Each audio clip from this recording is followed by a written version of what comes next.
नमस्कार, कैसे हो आप सब। एक बार फिर से आप सभी का हार्दिक स्वागत, अभिनंदन आपके इस डिजिटल प्लेटफॉर्म साइकोलॉजी भाई गणपत पूर्णिया पर। आज हम बात कर रहे हैं राजस्थान के अंतर्गत एक और बड़ी भर्ती। मैं बड़ी भर्ती तो नहीं कह सकते हैं, लेकिन पद के हिसाब से जो उस पद की गरिमा है उसके हिसाब से हम कह सकते हैं कि बड़ी भर्ती है। आपको गांव का कलेक्टर बनने का मौका दिया जा रहा है। किसके द्वारा? राजस्थान सरकार के द्वारा। बात कर रहे हैं, समझ गए होंगे आप थंबनेल को देख के, बात करते हैं हमारे वीडियो यानी ग्राम सेवक नहीं, ग्राम विकास अधिकारी। ग्राम सेवक तो पहले उसका नाम हुआ करता था, अब इनका नाम हो गया ग्राम विकास अधिकारी। बात कर रहे हैं ग्राम विकास अधिकारी भर्ती 2025 के बारे में। फॉर्म कब से शुरू हुए, क्या इसकी योग्यता है, क्या सीईटी इसके लिए जरूरी है या नहीं है, फॉर्म की लास्ट डेट क्या रहेगी, एग्जाम डेट क्या रहेगा और क्या रहेगा इसका सिलेबस और सटीक रणनीति पर बने रहे आप वीडियो के लास्ट तक। सारी जानकारी आपको स्टेप बाय स्टेप दी जाएगी।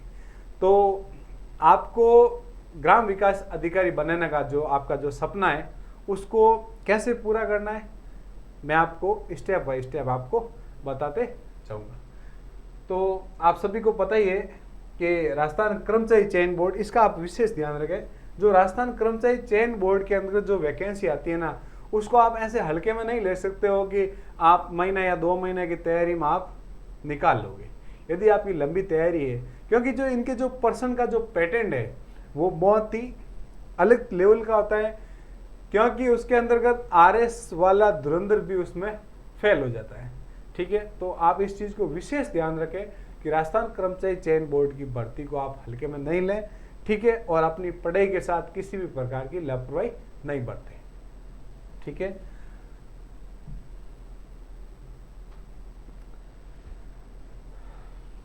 ग्राम विकास अधिकारी सीधी भर्ती 2025। ठीक है, इसके द्वारा कुल 850 पद है, जिसमें टीपीएस और नॉन टीपीएस दोनों पद शामिल है। नॉन टीपीएस के 683 और अनुसूचित क्षेत्र जो टीपीएस है 163 पदों पर यह भर्ती करवाई जा रही है। ठीक है ना, जिनका विज्ञापन जारी हो चुका है। अब अभ्यर्थी हेतु विशेष निर्देश क्या दिए हुए हैं कर्मचारी चयन बोर्ड के द्वारा कि जो समान पात्रता परीक्षा स्नातक स्तर 2024 जो आपने सीईटी ग्रेजुएशन लेवल की भर्ती जो आपने 2024 के अंतर्गत दी थी, उसने आपने क्वालिफाई कर लिया है, ठीक है, तो ही आप इस भर्ती के लिए योग्य होंगे। तो सबसे बड़ी चीज़ हो गई, यदि आपके पास सीईटी है तो ही आप वीडियो का फॉर्म भर सकते हैं। यानी सबसे पहले आपको सीईटी कंप्लीट होनी आपकी जरूरी है।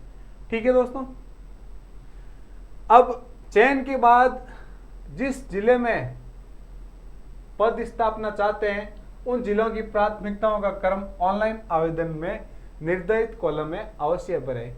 यानी आप चाहते हो कि भाई हम वीडियो बन जाए, ग्राम विकास अधिकारी बन जाए और हम जहाँ चाहे वहाँ पोस्टिंग मिले, तो आपको फॉर्म से सबसे लास्ट में आपसे जिले की वरीयता पूछी जाएगी। आप अपने सुविधा अनुसार उस जिले की वरीयता आप भर दो, ताकि उसके हिसाब से आपको पोस्टिंग मिल जाएगी। ठीक है दोस्तों, ये तो हो गई हमारी सिलेक्शन होने के बाद की प्रक्रिया। ठीक है, अब एप्लीकेशन जो ऑनलाइन फॉर्म है उनमें यदि आपने जो सूचनाएं अंकित करने को बोल रहे हैं, ठीक है ना, उसमें किसी भी प्रकार का जो आप फॉर्म भर रहे हो उसमें त्रुटि हो गई किसी कारणवश, तो आवेदक के सुधार हेतु पत्र व्यवहार स्वीकार नहीं किया जाएगा। आप बोर्ड को यदि मान लो कोई पत्र लिखते हो कि भाई मुझे मेरे किसी कारणवश या मेरी भूलवश मैंने फॉर्म गलत भर दिया है, तो आपने वो पत्र यदि बोर्ड को भेजा है तो वो आपका पत्र स्वीकार नहीं होगा। तो बड़े ध्यान से आपको इस फॉर्म को भरना है। ठीक है, आवेदन की प्रक्रिया ऑनलाइन एप्लीकेशन फॉर्म के माध्यम से ही है। ठीक है, वो आप सबको पता है। आवेदन करने के लिए अभ्यर्थी को ऑनलाइन पोर्टल RSSB rajasthan.in पर या आप SSO ID पर जाके अपना सीधा फॉर्म भर सकते हैं। ठीक है, जहां पर आपका OTR कंप्लीट है यदि आपका OTR कंप्लीट है तो आपको किसी भी प्रकार का शुल्क देने की ज़रूरत नहीं है। और यदि आपका OTR कंप्लीट नहीं है तो SSO पर आपको सबसे पहले OTR कंप्लीट करवाना होगा, जिसमें आपका लाइव फोटो होगा, जिसमें आपका हस्तलिखित लेख वो भी आपका सबमिट होगा। साथ ही साथ जो निर्धारित जो आरक्षण जो आपकी कैटेगरी के हिसाब से आपकी जो फीस है वो आपको पे करनी होगी, ठीक है ना। उसके बाद आप फॉर्म भर सकते हो, ठीक है ना। और एक विशेष चीज आप ध्यान में रखें, आवेदक को आवेदक पत्र में नवीनतम फोटो यानी आपका 1 माह से पुराना फोटो नहीं होना चाहिए, ठीक है ना। यदि आपने गलती से आज से 4-5 साल पहले का फोटो लगा दिया है तो आप कहीं ना कहीं अपात्र घोषित हो सकते हैं, ठीक है दोस्तों। इस चीज को आप विशेष ध्यान रखें। और ऑनलाइन आवेदन भरते समय आपके जो बॉडी मार्क है उसका भी विशेष उल्लेख जरूर करें, ठीक है ना, क्योंकि आपका सिलेक्शन होने के बाद वो सारे डाटा चेक किए जाएंगे, ठीक है ना। आधार कार्ड आधारित सत्यापन, ठीक है ना, जो आप OTR कैसे करते हो वो सारी जानकारी आपको ई-मित्र के माध्यम से मिल जाएगी, ठीक है ना। हम बात करेंगे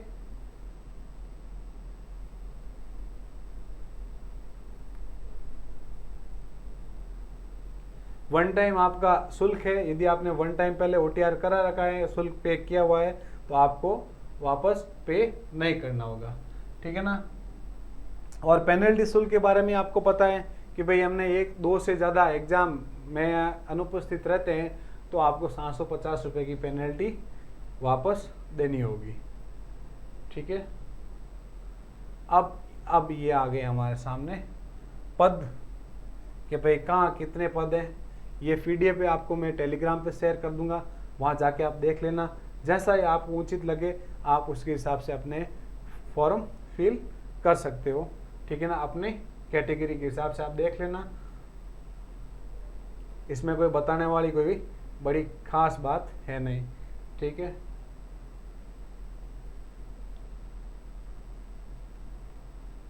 अब हम बात करेंगे आगे, इसका जो सिलेबस क्या है उस पर बात करेंगे कि इसके अंतर्गत क्या क्या सिलेबस दे रखा है। कोटा वगैरह जो भी है कैटेगरी हिसाब से, जो उत्कृष्ट खिलाड़ी है, उत्कृष्ट खिलाड़ी आप सबको पता है जो अंतर्राष्ट्रीय गेम्स में भाग लिए हुए हैं उनको ही मिलता है। आप ऐसा नहीं हो कि आप जिला स्तर पर खेल के आए और बोल दो कि सर हमें तो दो आरक्षण दो, तो ऐसे आरक्षण नहीं मिलता है, ठीक है। अब वेतन यानी इस भर्ती यदि मान लो आप वीडियो बन जाते हो तो आपको कितना क्या देते हैं वेतन।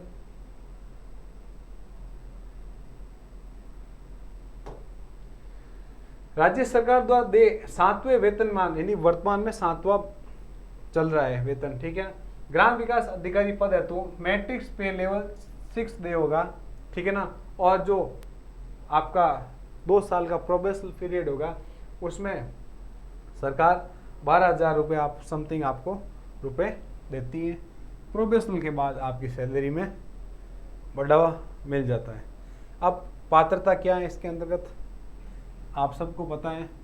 बात करें ग्रेजुएट लेवल CET की तो मान के चलो आप स्नातक या सरकार द्वारा समतुल्य, ठीक है ना, भारत सरकार के इलेक्ट्रॉनिक्स विभाग के नियंत्रणाधीन डिपार्टमेंट ऑफ इलेक्ट्रॉनिक, ठीक है ना। यदि आपके पास किसी भी प्रकार की डिग्री है भारत के अंतर्गत किसी भी विश्वविद्यालय के अंतर्गत, यदि आपने ग्रेजुएशन कंप्लीट कर रखी है तो आप इस भर्ती के लिए पात्र हैं। प्लस आपकी CET कंप्लीट होनी चाहिए, ठीक है ना। और देवनागरी में लिखी हिंदी में कार्य करने का ज्ञान और राजस्थान की संस्कृति का आपके पास ज्ञान होना चाहिए, ठीक है। अब बढ़ते हैं हम आगे। राष्ट्रीयता संबंधित पता ही है, आयु आपकी 18 वर्ष और 40 यानी न्यूनतम आयु आपकी 18 वर्ष, ये देख लो, और अधिकतम आपकी 40 वर्ष होनी चाहिए। सर अब क्वेश्चन आएंगे, सर मैं तो 17.5 साल रहा हूँ, फॉर्म भर दूंगा ही, भर दे भाई दीदी थारे कंप्लीट है BA तो, ठीक है। तो बार बार इस चीज़ की पूछने की जरूरत नहीं है। एज वाले जो OBC general, OBC SC ST जो कैटेगरी है उनको एज के अंतर्गत छूट दे रखी है, वो कैटेगरी के हिसाब से छूट दी गई है, ठीक है।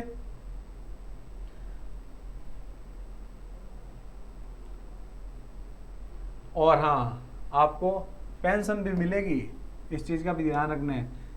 रिटायरमेंट होने के बाद सरकार आपको पेंशन भी देने वाली है, ठीक है। फिर ये पंजीकरण शुल्क फॉर्म कब से शुरू होगा? 19/6/2025 से 18/7/2025 मध्य रात्रि तक आप अपना फॉर्म जमा कर सकते हैं। आप इस चीज़ को विशेष ध्यान रखें, फॉर्म शुरू हो गए हैं 19 जून से फॉर्म आपके शुरू हो गए, और ये फॉर्म कब तक चलेंगे? ये फॉर्म चलेंगे आपके 18 जुलाई 2025 तक। आप बिना किसी लास्ट दिन का इंतजार किए आप फॉर्म फिल कर दें, ताकि आपको लास्ट समय में किसी भी प्रकार की घबराहट, हड़बड़ाहट या ऐसा नहीं हो कि सर मैंने तैयारी की और मैंने फॉर्म नहीं भरा।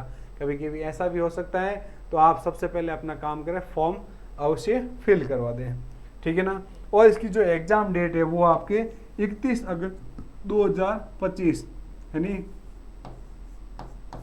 परीक्षा तिथि आपके सामने है, 31 अगस्त 2025 को आपकी परीक्षा होगी। किसकी? वीडियो की, ग्राम विकास अधिकारी की। उसी दिन ही परीक्षा आयोजित की जाएगी। इस चीज़ को आप विशेष ध्यान में रखें, जिससे आपकी तैयारी उसके हिसाब से आप कर सकते हो, ठीक है। प्रवेश पत्र वेबसाइट पर मिल जाएंगे, ठीक है। बाकी सारे आवेदन कैसा करना है, कैसा नहीं करना है, वो सब आप होशियार हो, आपको कहने की ज़रूरत नहीं है। आपके पास नवीनतम फ़ोटो होना चाहिए, ठीक है ना। 1 माह से पुराना आपके पास फ़ोटो नहीं होना चाहिए, ठीक है।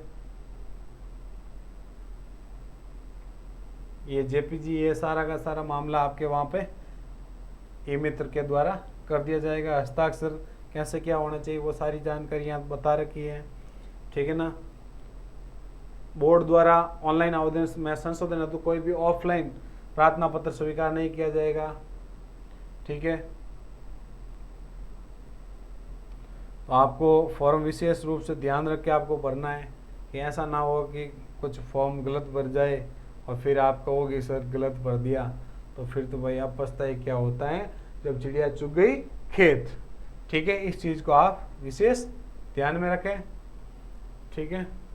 अब जो हमारी भर्ती की स्कीम है, वो जो सिलेबस है, पाठ्यक्रम, वो क्या रहता है? बात करें पाठ्यक्रम के अंतर्गत हमारे कुल जो प्रश्नों की संख्या आपके पास रहेगी, कुल प्रश्न आएंगे इसके अंतर्गत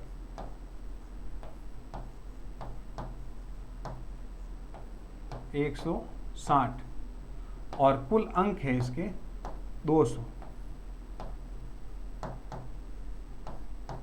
यानी 200 नंबर का पेपर होगा, जिसमें आपको 160 क्वेश्चन आपसे पूछा जाएगा। ऑब्जेक्टिव टाइप क्वेश्चन होंगे आपके, ठीक है ना। इसके अंदर कौन कौन से सब्जेक्ट है? देखो, सबसे पहले भाषा का ज्ञान। भाषा ज्ञान में सामान्य हिंदी और अंग्रेजी, ठीक है ना। भाषा ज्ञान के अंदर सामान्य हिंदी, सामान्य अंग्रेजी, फिर गणित, सामान्य ज्ञान, भूगोल एवं प्राकृतिक संसाधन, राजस्थान के संदर्भ में कृषि एवं आर्थिक संसाधन, राजस्थान का इतिहास और संस्कृति, और बेसिक कंप्यूटर। इस प्रकार से आपको 6 या 7 सब्जेक्ट में से क्वेश्चन पूछे जा सकते हैं, ठीक है ना।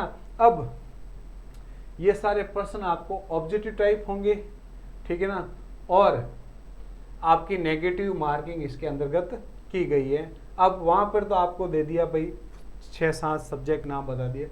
अब उन सब्जेक्ट के ऊपर थोड़ा डिस्कस कर लेते हैं कि उनमें से कैसे कैसे प्रश्न, कौन कौन से टॉपिक आएंगे। जैसे बात करें हम सामान्य हिंदी की, जो 30 अंकों की है, ठीक है। इसमें नेगेटिव मार्किंग आपको 1/3 मिलेगा,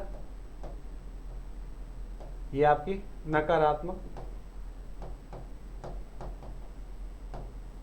अंक। यदि आप गलत उत्तर भर के आते हैं तो आपको 1/3 नेगेटिव मार्किंग कट की जाएगी। सामान्य हिंदी की बात करें तो इसमें संधि एवं संधि विच्छेद, समास, उपसर्ग, प्रत्यय, पर्यायवाची, विलोम शब्द, शब्द युग्म का अर्थभेद, एक वाक्यांश के लिए एक सार्थक शब्द, और शब्द शुद्धि, वाक्य शुद्धि, मुहावरे, लोकोक्ति और पारिभाषिक शब्दावली। इस प्रकार से सामान्य हिंदी के अंतर्गत ये चीजें पूछी जाएगी। और अंग्रेजी के अंतर्गत 20 अंक की, यानी दोनों 50 अंक की हैं, भाषा ज्ञान 50 अंक का है, जिसमें 30 अंक की होगी आपकी हिंदी और 20 अंक की होगी अंग्रेजी। जिसके अंग्रेजी में क्या होगा, क्वेश्चन बेस्ड ऑन ग्रामर, यानी आपको ग्रामर का जो बेस्ड है, senior secondary exam level question, multiple choice question based paragraph होंगे, यानी पैराग्राफ के माध्यम से भी क्वेश्चन पूछा जाएगा, ग्रामर के माध्यम से आपको भी क्वेश्चन, जो आपका सीनियर सेकेंडरी का जो लेवल है अंग्रेजी का, उसके हिसाब से आपको प्रश्न पूछे जाएंगे। 20 नंबर का अंग्रेजी है और 30 नंबर की सामान्य हिंदी। सामान्य हिंदी की हिंदी बुक्स की बात करें हम, बुक्स भी बता दूंगा आपको। सामान्य हिंदी के अंतर्गत आप एक नवीन हिंदी करके माध्यमिक शिक्षा बोर्ड की लेके आ जाएं, और एक दूसरी बात करूं तो राघव प्रकाश, राघव प्रकाश, ये दो बुक्स आप लेके आ जाएं हिंदी के लिए।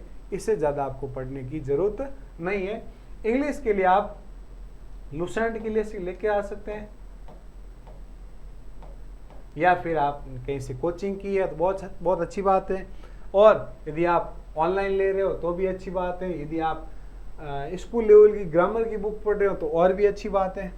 अब बात करें हम गणित की, जो 30 नंबर की है, उसके अंतर्गत क्या क्या पूछा जाएगा, दशमलव एवं भिन्न, प्रतिशत अनुपात एवं समानुपात, औसत, ब्याज, लाभ हानि, छूट, परिमिति, समय एवं दूरी, अनुपात एवं समय, साझा और किस्तों में भुगतान, चक्रवर्ती ब्याज, वृद्धि एवं ह्रास दर, बहुपद के गुणनखंड, बहुपदों के महत्व, समापत्ति और लघुत्तम, मतलब एलसीएम और एलसीएफ, ठीक है, समीकरण, केंद्रीय प्रवृत्ति का माप, माध्य विचलन, चतुर्भुज, वृत्त, चाप एवं उसके आंतरिक कोण और ज्यामितिक रचनाएं, यानी एक लेवल की आपसे मैथमेटिक्स पूछी जाएगी, ठीक है, जो 30 नंबर की रहेगी। सामान्य ज्ञान के अंतर्गत बात करें तो ये होगा 20 अंकों का, जिसमें आपको समसामयिक घटनाएं जिसको 10 अंकों की हो जाएगी, और सामान्य विज्ञान आपका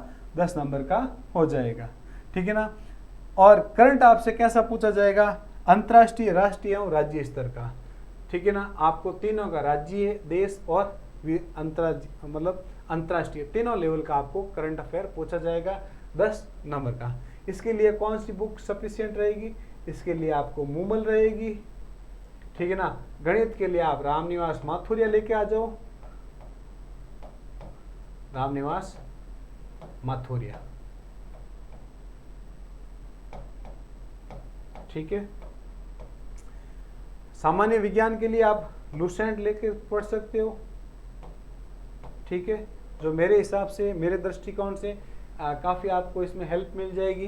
बाकी आप किसी भी कोई गाइड भी लेके आ सकते हो, और भी बहुत सारी मार्केट्स में बुक्स अवेलेबल है, वो भी लेके आ सकते हो। भूगोल एवं प्राकृतिक संसाधन आपका 30 नंबर का है। इसमें संसार के व्यापक भौगोलिक क्षेत्र महत्वपूर्ण, यानी आपको वर्ल्ड ज्योग्राफी,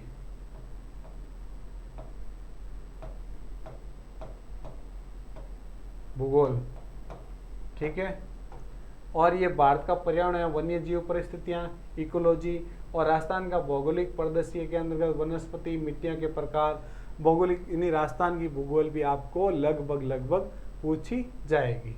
अब राजस्थान भूगोल के लिए आप नाथ की बुक पढ़ सकते हो, या और भी आपको लग रहा है कि किसी भी राइटर की आप ले सकते हो। अब राजस्थान के संदर्भ में कृषि एवं आर्थिक विकास, यानी इसके लिए आपको नए डाटा, न्यू अपडेट रहना आपको। इसके लिए आप बजट, कृषि संबंधी योजनाएं,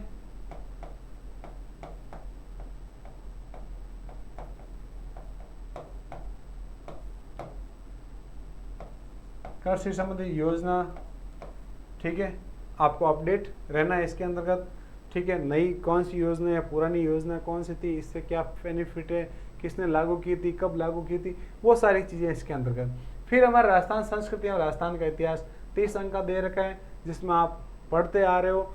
आप 9th-10th की राजस्थान अध्ययन की बुक भी पढ़ सकते हो, ठीक है ना। उसके अंतर्गत ये सारी चीज़ें आपको मिल जाएगी, और भी बहुत सारी कोचिंग के नोट्स पढ़ सकते हो, अलग अलग प्रकार की गाइडें भी आपको मार्केट के अंतर्गत अवेलेबल है, ठीक है,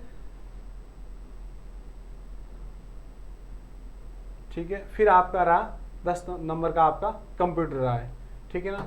कंप्यूटर के अंतर्गत भी आप चाहे आप दक्ष प्रकाशन की पढ़ सकते हो, दक्ष या लुसेंट पढ़ सकते हो, ठीक है। जैसा आपको उचित लगे, जो आपकी समझ में आए वो आप किताब पढ़ सकते हो, ठीक है। अब इसमें आपको 5 ओमार शीट के अंतर्गत 5 विकल्प होंगे, 4 विकल्प आपके सामने ऑप्शन होगा, 5 यदि मान लो चारों में से आप कोई भी आप नहीं करना चाहते हो तो 5वां विकल्प आपको भरना ही होगा। ये चीज़ें काफ़ी टाइम से बता रहे हैं, फिर भी आप इस चीज़ को मिसगाइड करते हो, भूल जाते हो, पीछे रह जाते हो, फिर बोलते सर क्वेश्चन छूट गया मेरा, मैंने 5 ऑप्शन नहीं भरा, ठीक है ना। वो आपकी गलती है। आपको पीछे टाइम खत्म, मतलब एग्जाम से 10 मिनट बाद का जो आपको समय देता है वो सिर्फ और सिर्फ 5वां घोड़ा भरने के लिए ही टाइम देते हैं, और आप उस 10 मिनट के अंतर्गत 5वां घोड़ा ना भर के आप दूसरा काम करते हो, दूसरे सवाल करते हो, ठीक है ना। टाइम का विशेष ध्यान रखें, प्रैक्टिस जरूर करें, ओमार शीट घर पे लेकर आए और टेस्ट घर पे दें। आपके चाहे नंबर चाहे आपके 200 में से 10 नंबर ही क्यों नहीं आ रहे, लेकिन आप आपका टाइम मैनेजमेंट जरूर करें, ठीक है ना। ई गोला यदि आपने नहीं भरा है तो इसका भी 10% से अधिक प्रश्नों का यदि आपने ई गोला नहीं भरा है, ठीक है, आपने क्वेश्चन छोड़ दिया, जैसे मान लो 100 क्वेश्चन है, 100 क्वेश्चन में से 30 क्वेश्चन आपने नहीं किए, लेकिन 30 में से भी आपने किसी का ई गोला नहीं भरा है, तो 10% के बाद जितने भी क्वेश्चन होंगे उसका 1/3 अंक आपका काटा जाएगा, ठीक है दोस्तों। तो ये था आपके सामने पटवारी का पूरा सिलेबस, पूरा निचोड़, ठीक है ना। अब मैं आपको वापस बुक्स के बारे में बता देता हूँ कि आपको कौन कौन सी बुक्स लेके आनी है। देखो, हिंदी के लिए आपको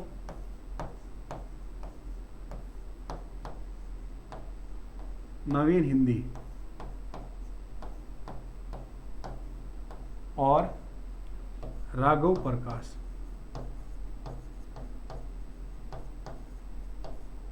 ठीक है, यह तो आपकी हो गई हिंदी के लिए। अब अंग्रेजी के लिए आपको लुसेंट और विज्ञान के लिए भी आपको लुसेंट आप पढ़ सकते हैं। इन दोनों के लिए लुसेंट काफ़ी है। फिर गणित के लिए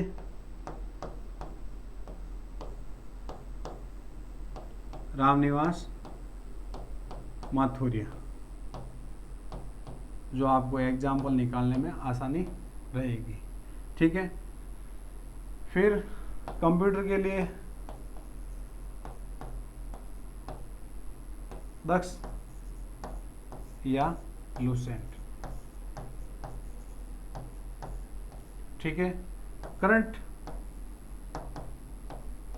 इसमें आप मूमल ले सकते हैं, नाथ ले सकते हैं, दृष्टि ले सकते हैं, किसी भी प्रकाशन की आप बुक ले सकते हैं, ठीक है दोस्तों।